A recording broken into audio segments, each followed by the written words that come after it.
Welcome to Chillin' 101. We hope this video helps.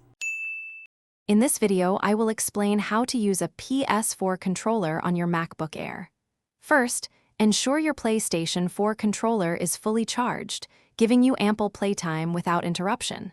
Next, navigate to your MacBook Air system settings and locate the Bluetooth menu. Finally, put your PS4 controller into pairing mode by simultaneously holding down the PlayStation button and the share button for about 3 to 5 seconds until the light bar begins to flash rapidly. This prepares it for connection. Once your controller is in pairing mode, you should see DualShock 4 wireless controller appear in the list of available devices within your MacBook Air's Bluetooth settings. Simply click on it to initiate the connection. Your controller's light bar will turn a solid color, typically blue, indicating a successful pairing. If you encounter any issues, try restarting both your controller and your MacBook Air, then repeat these steps. It usually connects within a few seconds.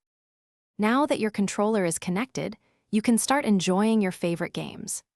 Many Mac games offer native support for PlayStation 4 controllers, providing a seamless experience. However, some titles might require you to install third-party mapping software to customize button assignments for optimal gameplay.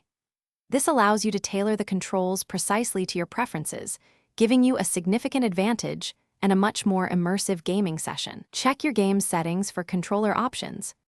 For advanced users, exploring third-party applications can unlock even more customization options, such as creating unique button profiles for different games or adjusting sensitivity. When you're finished playing, it's good practice to disconnect your controller properly. Simply go back to your MacBook Air's Bluetooth settings, find the DualShock 4 wireless controller, and choose to disconnect or remove it. Reconnecting for your next session is as simple as turning on the controller and ensuring Bluetooth is active. Thanks for watching. Consider subscribing if we helped you.